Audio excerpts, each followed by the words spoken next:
Good morning to you. The Monetary Board, in its meeting, monetary policy review meeting held on 21st February, decided to reduce the statutory reserve requirement and maintain policy interest rates at their current levels. Therefore, the standing deposit facility rate remains at 8%, the standing lending facility rate at 9%, and the statutory reserve ratio is reduced to 5%. The board arrived at this decision following a careful analysis of current and expected developments in the domestic economy and the financial market, as well as in the global economy, with the broad aim of stabilizing inflation at mid-single digit levels in the medium term to enable the economy to reach its potential. Let me now present to you some key developments that the Monetary Board considered in arriving at their decision. On the global front, the pace of tightening of global financial conditions is likely to be modest. After 5 consecutive rate hikes, the Federal Reserve has signaled a more dovish monetary policy stance in the period ahead. According to the IMF view, global economic expansion has weakened and global growth projections for 2019 and 2020 have been revised downward, reflecting softer momentum in the second half of 2018. However, the escalation of trade tensions remains a key risk to this outlook. Domestically, economic growth remains below potential. Available leading indicators and current projections suggest that Sri Lanka's real economic growth will continue to remain subdued during the fourth quarter of 2018 as well. Economic growth in 2019 is also expected to be modest. However, the economy is expected to gradually reach its potential in the medium term, benefiting from the low inflation environment, competitive exchange rate, and appropriate policies to support investment. Despite an uptick in inflation in January 2019, the inflation outlook remains favorable in the medium term. Headline inflation and core inflation in both CCPI and NCPI terms accelerated in January 2019, mainly due to the increase in non-food inflation driven by higher expenditure on certain items such as house rentals and education. In terms of numbers, headline inflation based on CCPI on a year-on-year basis accelerated to 3.7% in January 2019 from 2.8% in December, while headline inflation based on NCPI on a year-on-year basis was 1.2% in January 2019 in comparison to 0.4% in December. Core inflation based on CCPI on a year-on-year basis accelerated to 5.5% in January from 3.1% in the previous month, while core inflation based on NCPI on a year-on-year basis accelerated to 5.1% from 3.1% in the previous month. Our projections indicate that inflation is likely to remain within the desired 4 to 6% range in 2019 and beyond. The external sector has witnessed some improvements so far in 2019 amidst challenging global economic conditions. A slowdown in import expenditure was observed, particularly during the latter part of 2018, amidst a modest growth in exports. Policy measures on vehicle and gold imports have had a notable impact for this development. The trade deficit for the month of November and December 2018 was curtailed due to the reduction in imports. However, the trade deficit for the whole year of 2018 has widened to US dollars 10.3 billion. The services sector recorded a positive growth with increased tourist arrivals. In the financial account, foreign investments to the government securities market recorded a net inflow thus far during 2019. The Sri Lankan rupee has strengthened somewhat, underpinned by net inflows to the government securities market and the slowdown in imports. The rupee appreciated by 1.8% so far in 2019. Sri Lanka made the scheduled repayment of the maturing ISB of US dollars 1 billion in January 2019. By end January 2019, gross official reserves stood at US dollars 6.2 billion, which was equivalent to 3.4 months of imports. Broad money growth was at envisaged levels amidst domestic credit expansion. Broad money growth decelerated in 2018, driven by the contraction in net foreign assets of the banking sector. However, private sector credit expanded more than expected in spite of a marginal deceleration in December 2018. In absolute terms, private sector credit increased by rupees 762.1 billion in 2018. As per the quarterly survey of advances, credit to all sectors increased in quarter 4 of 2018 compared to the previous quarter, except for the industry sector. Market interest rates, both in nominal and real terms, remain at elevated levels. The AWLR remains at 14.40%. However, movements in interest rates on new lending and deposits indicate a narrowing of the spread. The average weighted prime rate showed mixed movements so far during January 2019, and it remains at 12.08%. Yields on government securities, which declined in January, registered an uptick at the last 2 auctions. The high and persistent liquidity deficit in the domestic money market remains a concern. Deficit liquidity conditions in the domestic money market continued to persist at high levels despite the liquidity injection through the reduction in SRR by 1.50 percentage points in mid-November 2018. In the tight liquidity environment, the central bank continued to conduct open market operations appropriately. The monetary policy decision is expected to reduce the liquidity deficit in the domestic money market. Given the current and expected conditions in the domestic economy and financial market, the Monetary Board observed that the continuation of the current neutral monetary policy stance is appropriate. However, the board was of the view that some policy intervention by the central bank to address the large and persistent liquidity deficit in the domestic money market is warranted and decided to reduce the SRR. The SRR cut would reduce the liquidity deficit in the market by around rupees 60 billion. Thank you. සුබෝදෑසනක් අද දින ශ්‍රී ලංකා මහ බැංකුවේ මුදල් මණ්ඩලය සිය 2019 වසර සඳහා වන ප්‍රථම මුදල් ප්‍රතිපත්ති විවරණය නිකුත් කළා. ඒ අනුව අද දින මහ බැංකුවේ මුදල් මණ්ඩලය ව්‍යවස්ථාපිත සංචිත අනුපාතය අඩු කිරීමට තීරණය කරන ලද අතර ප්‍රතිපත්ති පොලි අනුපාතික නොවෙනස්ව පවත්වා ගැනීමට තීරණය කරා.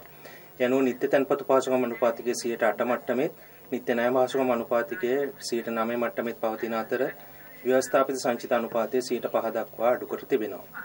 මැදිකාලීන උද්දමනයේ මැදිතනියක මට්ටම ස්ථායීව පවත්වා ගැනීම මගින් ආර්ථිකයට සිය උපරිම වර්ධන මට්ටමට ළඟා වීම සඳහා සහාය වීමේ පුළුල් අරමුණ ඇතිව දැන්ට පවතින ඒ වගේම අපේක්ෂිත දේශීය ආර්ථිකයේ සහ විදේශීය ආර්ථිකයේ වර්ධනයන් මූල්‍ය වෙළඳපොළ තත්ත්වයන් ඉතා සැලකිලිමත්ව විශ්ලේෂණය කිරීමෙන් අනතුරුව මුදල් මණ්ඩලය මෙම තීරණය ගනු ලැබුවා. මීළඟට මෙම තීරණයට බලපෑ කරුණු ඉතා සවිස්තරාත්මකව ඉදිරිපත් කිරීමට බලාපොරොත්තු වෙනවා. පළමුව ගෝලීය මූල්‍ය තත්ත්වය දැඩවීමේ වේගයේ මන්දගාමී වීමේ ප්‍රවණතාවක් අපිට දකින්නට පුළුවන්. අකණ්ඩව පස් වතාවක් පොලි අනුපාතිකයේ ඉහළ නැංවීමෙන් අනතුරුව එක්සත් ජනපදයේ ෆෙඩරල් සංචිත බැංකුව ඉදිරි කාලය තුල මුදල් ප්‍රතිපත්ති ස්ථාවරය සැලකිය යුතු ලෙස වෙනස් නොවන බවට මේ වන විට ඇඟවීම් කොට තිබෙනවා. ඒත් එක්කම ජාත්‍යන්තර මූල්‍ය අරමුදලේ ලෝක ආර්ථික දැක්මට අනුව ලෝක ආර්ථික ප්‍රසාරණය දුර්වල වී ඇති අතර 2018 වසර දෙවන භාගයේ වඩාත් මන්දගාමී වර්ධනයක් පිළිඹු කොට තිබෙනවා. 2019 2020 සඳහා ගෝලීය පුරකථනත් පහත දමා තිබෙනවා. ඒ වගේම තීව්‍ර වූ වෙළඳ අවිනිශ්චිතතා නිසා ඉදිරි ආර්ථික වර්ධනය සඳහා ප්‍රධාන අවධානමක් පවතින බව පෙනී යනවා. දේශීය ආර්ථික වර්ධනය උපරිම මට්ටමට වඩා පහළ මට්ටමක මේවට පවතින්නේ. විශේෂයෙන් පවතින මූලික ආර්ථික දර්ශක වර්තමාන පුරෝකථන සලකා බැලුවාම 2018 වසරේ සිවුන කාර්තුවේදී ශ්‍රී ලංකාවේ මූර්ත ආර්ථික වර්ධනය අඩු මට්ටමක පවතිනු ඇතැයි බලාපොරොත්තු වෙනවා. ඒ වගේම 2019 වසරේදී ආර්ථික වර්ධනය මධ්‍යස්ථම මට්ටමක පවතිනු ඇතැයි අපේක්ෂා කරනවා. විශේෂයෙන් අඩු උද්දමනකාරී පරිසරය, තරඟකාරී විනිමය අනුපාතික ප්‍රතිපත්තිය, ආයෝජන දිරිගැනීම සඳහා වූ ප්‍රතිපත්ති ක්‍රියාමාර්ගවල බලපෑම හේතුවෙන් මැදි කාලයේදී ආර්ථිකයේ ක්‍රමයෙන් උපරිම වර්ධන මට්ටමට ළඟා වනු ඇතැයි අපේක්ෂා කරනවා. 2019 වසරේ ජනවාරි මාසයේදී උද්දමනයේ යම් ඉහළ යාමක් වාර්තා වුවත් මැදි කාලීන වශයෙන් උද්දමන අපේක්ෂා තවදුරටත් හිතකර මට්ටමක පවතිනවා. කොළඹ පාරිභෝගික මිල දර්ශකයත් ජාතික පාරිභෝගික මිල දර්ශකයත් යන මිල දර්ශක දෙකෙහිම වාර්ෂික ලක්ෂණය වෙනස මත පදනම්ව ගණනය කරනු ලබන මතුපිට උද්දමනය, ඒ වගේම මූලික උද්දමනය, නිවාස කුලී සහ අධ්‍යාපන වැනි ඇතැම් අයිතමවල වියදම් ඉහළ යාම හේතුවෙන් ආහාර ඕන කාණ්ඩයේ උද්දමන ඉහළ යාම නිසා 2019 වසරේදී 19 ජනවාරි මාසයේදී උද්දමන ඉහළ යාමක් වාර්තා වුණා. කෙසේ වුවත් 2019 වසර තුල සහ ඉදිරි කාලයේදී උද්දමනය අපේක්ෂිත මට්ටම වන 4.6 පරාසයේ පවතිනු ඇතැයි පුරෝකථන මගින් අපේක්ෂා කෙරෙනවා. අභියෝගාත්මක ගෝලීය ආර්ථික තත්ත්වයේ මැදේ වුවත් 2019 වසරේ මේ දක්වා කාලය තුල විදේශීය අංශය තුල කිසියම් වර්ධනයක් පෙන්눔 කොට තිබෙනවා. අපනයන මන්දගාමී ලෙස වර්ධනය වීම මැද්දේ ශ්‍රී ලංකා මහ බැංකුව සහ රජය විසින් ගන්නා ලද ක්‍රියාමාර්ග හේතුවෙන් මෝටර රථ සහ අත්‍යවශ්‍ය නොවන පාරිභෝගික භාණ්ඩ ආනයනයේ සීමා වීම නිසා එම ආනයන අඩුවීම නිසා 2018 වසර අවසාන කාලයේදී සමස්ත ආනයන වියදම අඩු වෙලා තියෙනවා. ආනයන අඩුවීම හේතුවෙන් 2018 වසරේ නොවැම්බර් සහ දෙසැම්බර් යන මාස තුලදී විශේෂයෙන් වෙළඳ හිඟයේ සැලකිය යුතු අඩුවීමක් නිරීක්ෂණය කරන්නට පුළුවන්. 2018 වසරේ වෙළඳ හිඟය සමස්තයක් වශයෙන් එක්සත් ජනපද ඩොලර් බිලියන 10.3ක් දක්වා පුළුල් වී තිබෙනවා. සංචාරක පැමිණීම් වල ඉහළ යාමක් සමග සේවා අංශයේ ධනාත්මක වර්ධනයක් වාර්තා වෙනවා. එතකම මූල්‍ය ගිණුම සලකා බලන විට 2019 වසරේ මේ දක්වා කාලය තුල රජයේ සුරකුම්පත් වෙළඳපොළ සඳහා විදේශ ආයෝජනවල ශුද්ධ ලැබීමක් වාර්තා වෙනවා. රජයේ සුරකුම්පත් වෙළඳපොළ වෙත වාර්තා වූ ශුද්ධ ලැබීම් සහ ආනයන අඩුවීම නිසා ශ්‍රී ලංකා රුපියල කිසියම් දුරකට ශක්තිමත් වෙලා තියෙනවා 2019 වසරේ මේ දක්වා කාලය තුල. ඒ අනුව 2019 වසරේ පෙබරවාරි 22 වන විට ශ්‍රී ලංකා රුපියල එක්සත් ජනපද ඩොලරයට එරෙහිව 101.8කින් අති ප්‍රමාණය වෙලා තිබෙනවා.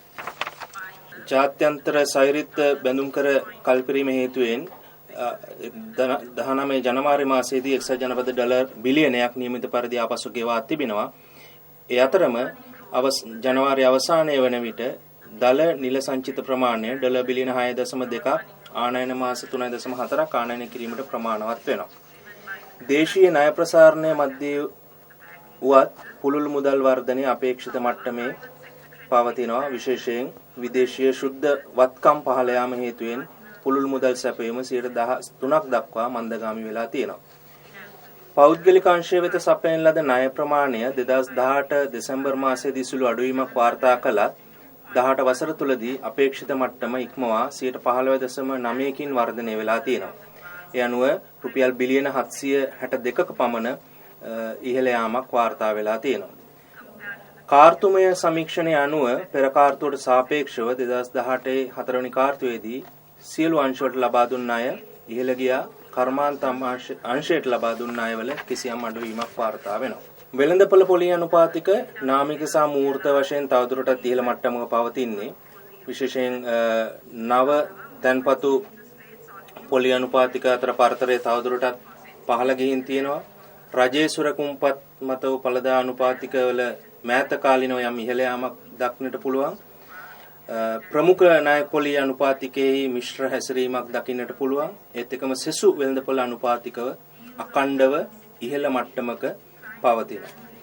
දේශීය මුදල් වෙළඳපොළ තුළ ඉහළ ඒ වගේම දීර්ඝ කාලිනව පවතින ද්‍රවශීලතා හිඟය තවදුරටත් ශ්‍රී ලංකා මහා බැංකුවේ අවධානයට යොමු වන සාධකයක්ව පවතිනවා. ඒ අනුව 2018 නොවැම්බර් මාසයේදී ව්‍යවස්ථාපිත සංචිත අනුපාතය 6% දක්වා ප්‍රතිශතාංක 1.5කින් අඩු කරමින් ශ්‍රී ලංකා මහා බැංකුව මුදල් වෙළඳපොළ ද්‍රවශීලතාව සැපයුවත් තවදුරටත් ද්‍රවශීලතාව අඛණ්ඩව හිඟ මට්ටමක පවතිනවා. හිඟ ද්‍රවශීලතාව කළමනාකරණය කිරීම සඳහා ශ්‍රී ලංකා මහා බැංකුව සුදුසු පරිදි වෙළඳපොළ කටයුතු විවට වෙළඳපොළ කටයුතු අඛණ්ඩව සිදු කරනු ලැබුවා. දැනට ගනු ලැබූ මෑත කාලීන ප්‍රතිපත්ති තීරණය මගින් දේශීය මුදල් වෙළඳපොළ ද්‍රවශීලතා හිඟය අඩු වනු ඇතැයි අපේක්ෂා කරනවා. විශේෂයෙන් දේශීය ආර්ථිකයේ සහ මූල්‍ය වෙළඳපොළේ දැනට පවතින සහ අපේක්ෂිත වර්ධනයන් අනුව දැනට පවතින මුදල් ප්‍රතිපත්ති ස්ථාවරය මධ්‍යස්ථ මුදල් ප්‍රතිපත්ති ස්ථාවරය අඛණ්ඩව පවත්වා ගැනීම යෝග්‍ය බව මුදල් මණ්ඩලය නිරීක්ෂණය කරා. කෙසේ වුවත් දේශීය මුදල් වෙළඳපොළ තුළ අඛණ්ඩව පවතින ද්‍රවශීලතා හිඟය නිසා ඊට පිළියම් වශයෙන් කිසියම් ප්‍රතිපත්ති මැදිහත් වීමක් අවශ්‍ය බව මුදල් මණ්ඩලය අදහස් කළා. ඒ අනුව ව්‍යවස්ථාපිත සංචිත අනුපාතය අඩු කිරීමට මහා බැංකුවේ මුදල් මණ්ඩලය තීරණය කරා. ඒ අනුව මුදල් වෙළඳපොළට රුපියල් බිලියන 60ක පමණ අතිරික්ත ද්‍රවශීලතාව මුදා හැරෙනු ඇතැයි මහා බැංකුව අපේක්ෂා කරනවා ව්‍යවස්ථාපිත සංචිත අනුපාතය අඩු කිරීම හේතුවෙන්. ஸ்துதி. அனைவருக்கும் இனிய காலை வணக்கம். 21 பிப்ரவரி மாதம் 2019 ஆண்டு நாணய சபையினால் மேற்கொள்ளப்பட்ட சில கொள்கை தீர்மானங்களின் அடிப்படையில் மத்திய வங்கி நாணய சபையானது நிதி ஒதுக்கீடு விகிதத்தினை 1% புள்ளியினால் குறைப்பதற்கு தீர்மானித்திருக்கின்ற அதே வேளை நியம வைப்பு வசதி விகிதத்தினை 8%ஆகவும் அதே போன்று துணைநீள் கடன் வழங்கல் வசதி விகிதத்தினை 9% பேணுவதற்கு தீர்மானித்திருக்கின்றது. இந்த தீர்மானத்தினை மேற்கொள்வதென்ற போது மத்திய வங்கி நாணய சபையானது தற்போது மற்றும் அதே போன்று எதிர்பார்க்கப்படுகின்ற உள்நாட்டு பொருளாதாரத்தினுடைய அபிவிருத்திகளை மற்றும் நிதி சந்தையினுடைய நடவடிக்கைகளின் அடிப்படையாக கொண்டு இந்த தீர்மானத்தினை மேற்கொண்டிருந்தது. இந்த தீர்மானத்தை மேற்கொள்வதற்காக நாணய சபையானது பல்வேறுபட்ட பேரண பொருளாதார மாறிகளினை கவனத்தில் எடுத்திருந்தது. அந்த வகையில் உலகளாவிய நிதி சந்தையினுடைய நிலைமைகளானது அதனுடைய இறுக்கமான தன்மையின் காணப்படுவதனை எங்களால் அவதானிக்கக்கூடியதாக இருந்தது.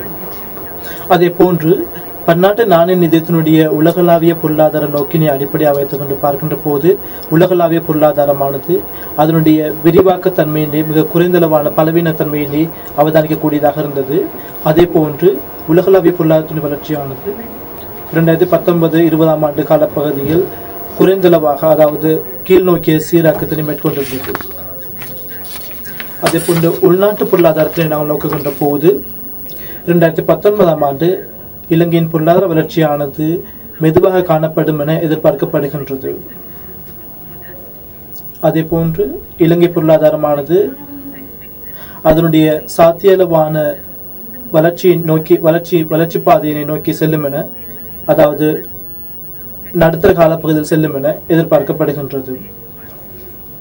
இந்த நடுத்தர கால பொருளாதார வளர்ச்சிக்கு குறைந்தளவான பணவீக்கம், அதே போன்று நாணய மாற்று வீதம் என்பன சாதகமான தாக்கத்தினை ஏற்படுத்தும் என தெரியப்படுகின்றது. அதே போன்று பணவீக்கத்தை நாங்கள் பார்க்கின்ற போது பணவீக்கமானது கொழும்பு நுகர்வோர் விளைச்சுற்றன் அதே போன்ற தேசிய கொழும்பு நுகர்வோர் விளைச்சுற்றன் என்ற அடிப்படையில் பார்க்கின்ற போது இந்த இரண்டினுடைய விலைகளானது அதாவது பணவீக்கத்தினுடைய போக்கானது 2019 ஜனவரி மாதம் உயர்ந்தளவாக காணப்பட்டது. மிகவும் குறிப்பாக உணவு சாராத பணவீக்கம், அதே போன்று குறிப்பிட்ட சில வீட்டுத்துறையினுடைய செலவினங்களில் ஏற்பட்ட அதிகரிப்பின் காரணமாக இந்த 2 பணவீக்கமும் அதிகரித்து காணப்பட்டது. இருப்பினும் 2019 ஆண்டு காலப்பகுதியில் இலங்கையினுடைய பணவீக்கமானது 4 தொடக்கம் 6% என்ற வீச்சுக்குள் காணப்படும் என எதிர்பார்க்கப்படுகின்றது. அதே போன்று நாங்கள் மெய் பணவீக்கத்தினை பார்க்கின்ற போது மெய் பணவீக்கமானது 2019 ஆண்டு ஜனவரி மாதம் 5.5% காணப்பட்டது.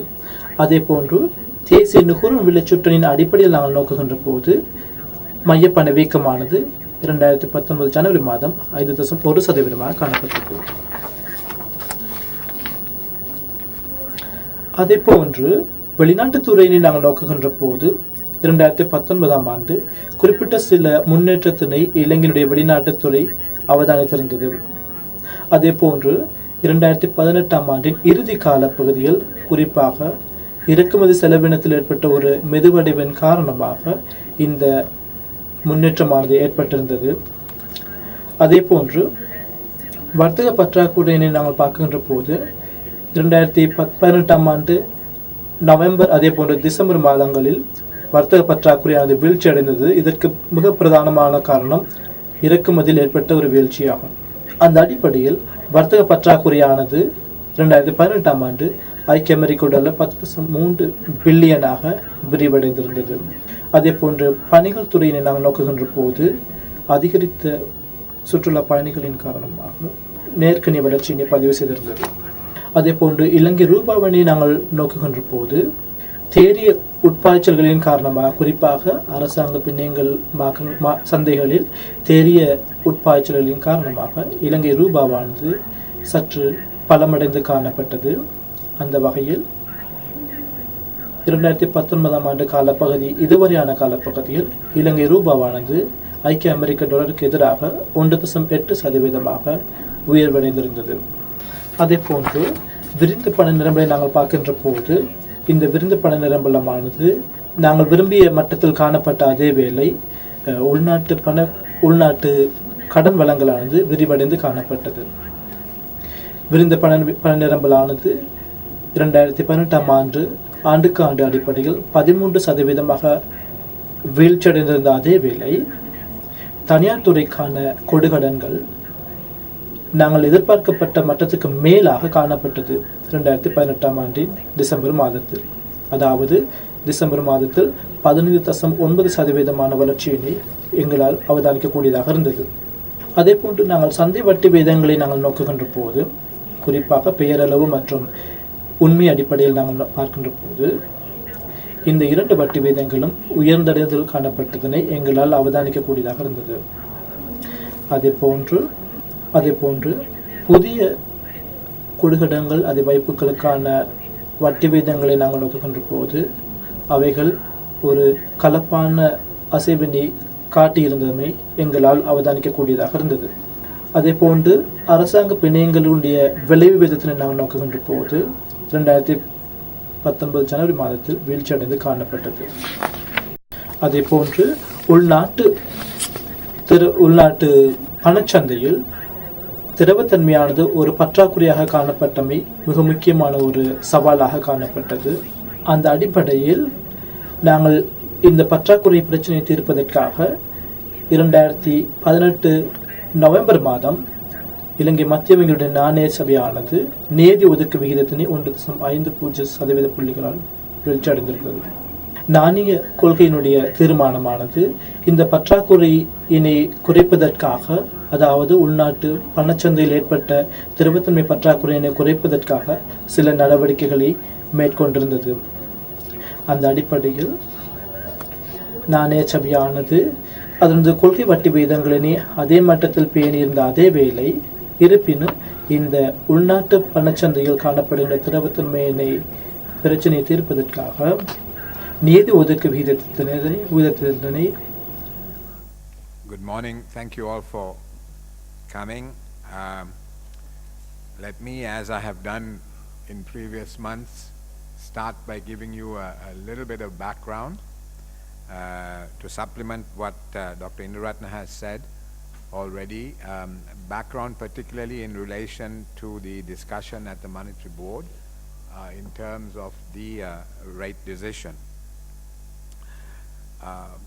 The conditions broadly remain the same, though there were some changes that the Monetary Board took into account. So I'll start by first going through some of the factors which argue for a loosening of monetary policy. One is subpar economic growth. We still have an output gap. And here I should draw to your attention the fact that the central bank's models now tell us that the potential rate of growth is 5%. We worked on 5.75% for some time, but clearly some of the structural changes in the economy in terms of the potential now, right now, our models are saying that the potential growth rate is about 5%. But still, growth at around 3% is what we expect the final number for 2018 to be. Is clearly below the potential rate of growth. So there is still an output gap. So that argues for some loosening of monetary policy. In addition, broad money growth has also subdued. It's very much within the parameters that we expect. Interest rates, both nominal and real, continue to be high. And inflation continues to be subdued, and inflation expectations seem to be well anchored. So what are the factors that argue for a loosening of monetary policy? One is low growth, subdued growth, which is expected to be 3% in 2018. There is still an output gap. The central bank's models now give the potential growth rate at 5%. We have been working on 5.75% for some time, but currently we think the potential growth rate has come down to 5%. Despite that, with a 3% growth last year, which we think is an understatement, but even if one assumes that growth was 3.7% or so, that still gives us an output gap. So potential growth 5%, growth of 3%, possibly a bit more, but there is an output gap. That argues for a relaxation of monetary policy. The second thing is broad money growth, M2B, very much within the range that we expect it to be, as you would have seen from Dr. Indaratna's presentation. Interest rates, both nominal and real interest rates, continue to be high. So that again argues for some relaxation. And inflation remains subdued, very well within our target of 4 to 6%. And on inflation, food price inflation is actually negative. Where we have seen some increase in inflation relates particularly to education and rentals, housing rentals, and health as well. So it's really non-food inflation that has been trending up a little bit, but that has been contained very much by the negative inflation on food prices. So on balance, we are very much within the target. So these are, and in addition to that, if you look at the external environment, for a number of months now, we've been saying that the external environment has been hostile, that the US was aggressively increasing interest rates, that there was a lot of tension as far as the US-China trade talks were concerned, and that oil prices were high. Now, on all those fronts, things have become more benign. The Fed has shifted to a more patient mode, and people are now talking about maybe not more than one interest rate hike this year, or maybe no interest rate hikes. So that's a more benign environment, in that when the US Fed reduces the rate at which it increases interest rates, then the rate at which capital flows out of other parts of the world to the US comes down. So in fact, now we have begun to see a reverse flow of capital back to emerging markets, and we also have seen some positive flows. I think we've seen about 30 million, is that right? About 30 million US dollars of inflows so far this year. So we are seeing a reverse flow as in other emerging markets. So that has again reduced pressure on the exchange rate and also on reserves. As the pressure on the exchange rate comes down, our requirement to use reserves to ensure that there is no disruptive depreciation of the currency also gets subdued. So all in all, we're in a better place as far as the external environment and the pressures that are coming from exogenous factors are concerned. So what are the reasons that are there to maintain the current monetary policy stance? One is that we have been seeing an increase in credit. Private sector credit has seen a little bit of an uptick. Government credit, corporation sector credit. So there has been an increase in credit across the board. And there is also a possibility that core inflation may increase, driven by some administrative price adjustments. And the third thing to take into account is that in an election year, there is always a possibility of some fiscal slippage which pumps excess aggregate demand into the system.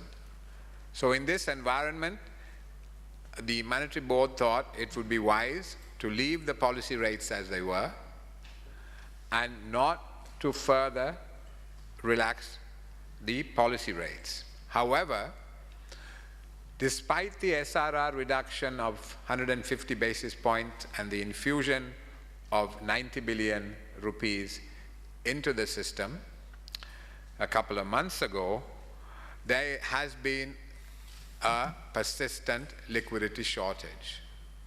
That has remained, and that is the reason why the Monetary Board reduced the SRR by 1 percentage point from 6 to 5%.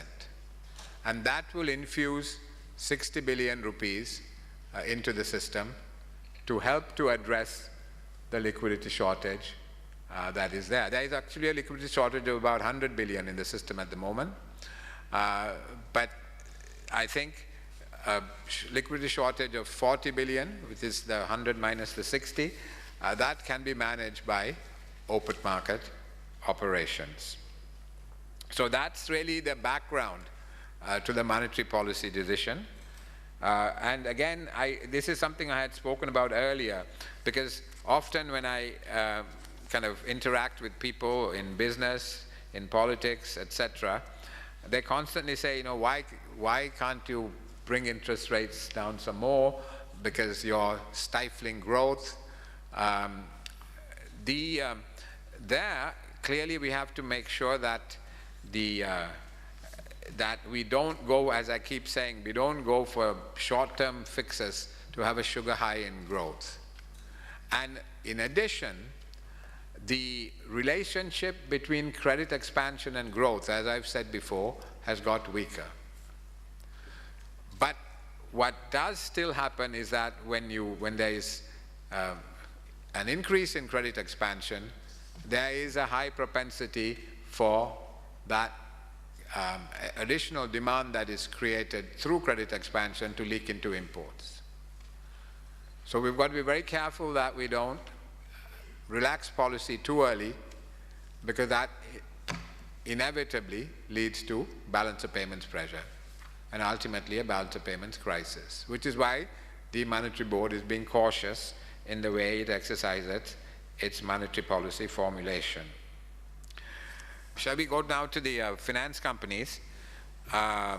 Let me just make a few comments, and my colleagues, the Assistant Governor Mr. Karunaratne will also talk to you about it. Before I get to the two companies where we've undertaken resolution, let me give you a little bit of background. Altogether there were 6 distressed companies, 5 finance companies, and 1 primary dealer.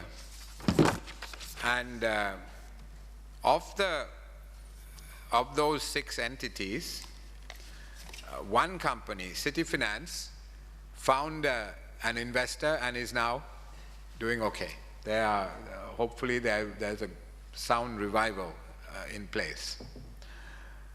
Then 2 companies, we've had to essentially start a process which will eventually lead to their liquidation. Their licenses have been taken away and there will eventually be liquidation. Those 2 companies are CIFL, Central Investments and Finance PLC, and Standard Credit and Finance Limited. Now in the case of CIFL, so far we have paid 2,000 depositors. Out of the deposit insurance scheme, whereby depositors are paid up to 600,000 rupees. So we've started repayments and a total of 2,000 people have been paid, and the rupee value of those payments is 862.9 million. So 2,000 people, 862.9 million. Altogether, the total to be paid is 5,100. Out of the 5,100, we have paid 2,000. So it's about 40% of the people have been paid up to 600,000. Then, Standard Credit and Finance Limited. Here, we have paid 525 depositors up to 600,000, and the compensation paid amounts to 243.4 million. And here we have paid 525 of the 6,700 depositors. So that's 8%. So we're in the process of making these payments now. Clearly there is quite a rigorous and onerous validation process, etc., but colleagues are now working their way through it and we've got a reasonable system in place. So those 2 companies now, the depositors are being paid, as I said, up to 600,000 out of the deposit insurance facility, and eventually they'll be liquidated. And if there are any assets, the proceeds of those assets can also be, having settled other creditors, etc., also be available to depositors. There's a list of priorities in terms of how any proceeds of assets that are available. But having said that, these 2 companies have been insolvent for many years. I should say that these 6 companies, it's not yesterday or day before this happened. So in some cases it's a 10-year problem. These companies first became insolvent about 10 years, 7 years, many years ago. So we are trying really basically to clean up a problem that has been there for many years. So that's those 2. Now 3 of the 6, that's what's happening. A 4th one, which is Entrust, primary dealer, there is a court case going on. And so we're not able to finalize. There are some plans that the Monetary Board has looked at, but we can't move forward until there is greater clarity in terms of what happens in the judicial process. That leaves us with ETI and the finance. In the case of ETI, I must tell you that in all these instances where there is a potential investor or a potential purchaser of assets belonging to finance companies, the negotiations take place between the investor or the purchaser and the board of directors of the company. The central bank does not get involved in the negotiations on the price or the share value or whatever. The central bank's remit in such instances is to ensure that the value of the transaction is reflective of a good deal for the depositors. So our responsibility is to make sure that these transactions take place at a price where the depositors' interests are taken care of. So that is what we do. We don't get involved with any direct negotiation with anybody. Now, let me take each of ETI and the finance, and after that I will get Mr. Karunaratne also to say something about it. On ETI, there was an offer which came to us from the board of directors where the purchaser wanted to buy the subsidiaries and sub-subsidiaries and some investment properties of ETI, and the initial offer was $60 million for all of that.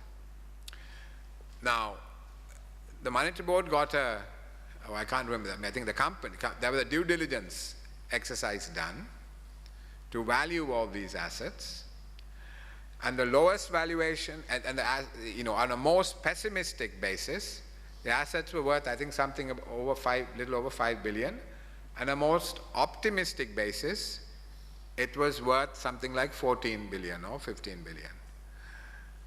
The monetary board decided that a fair price would be 75% of the highest valuation. Now, it's all impossible to get the highest valuation because it's on extremely optimistic assumptions. Equally, the low valuations are very pessimistic. So the monetary board felt the fair price was 75%, which was actually $75 million.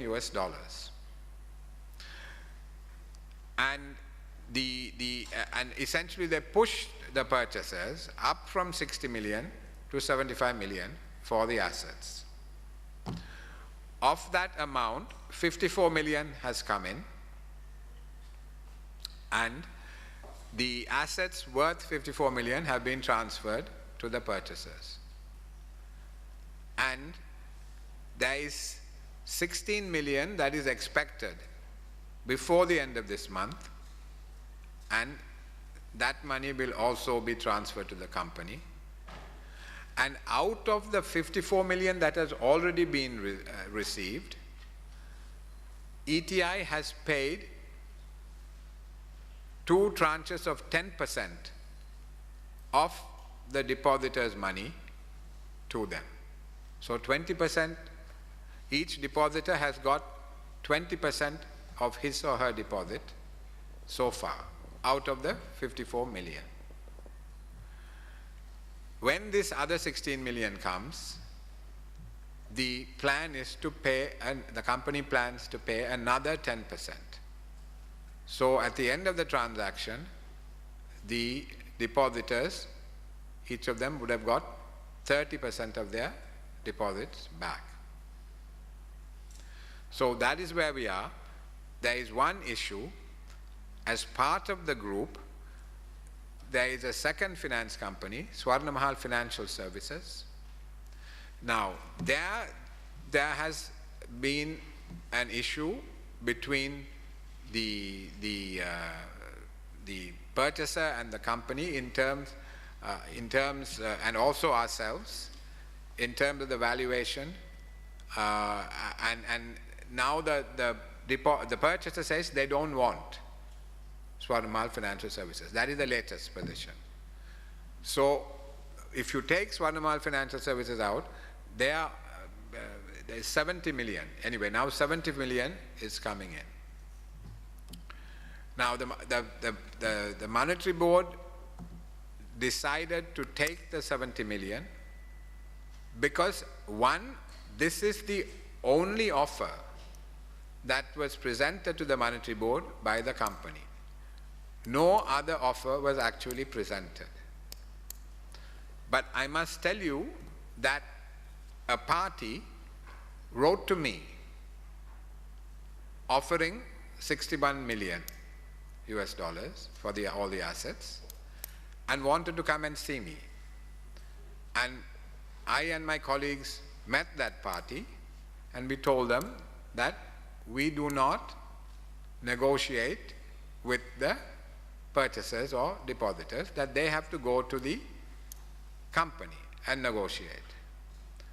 That party also wanted us to auction assets one by one. Now, it's a private company. It's not our business to decide how they decide to sell their assets, but certainly the Monetary Board was of the view that you should sell all the assets in one go. Because if you sell off your best assets, then you end up with the junk and you don't get anything for them at all. So that was where it was. This party came, we explained to them that they should go, they offered 61 million.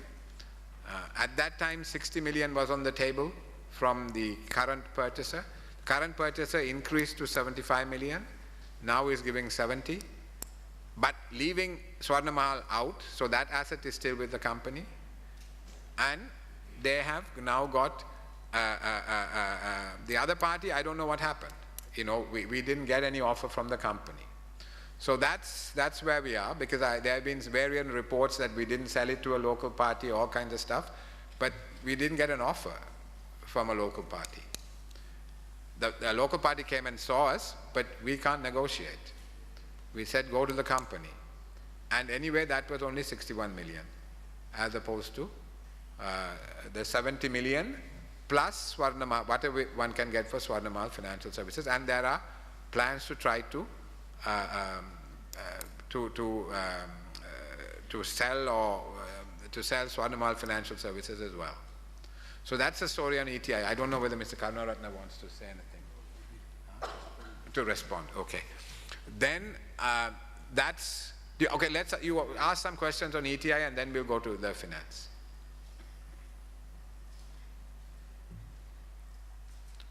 No questions? Okay, then let's go to the finance.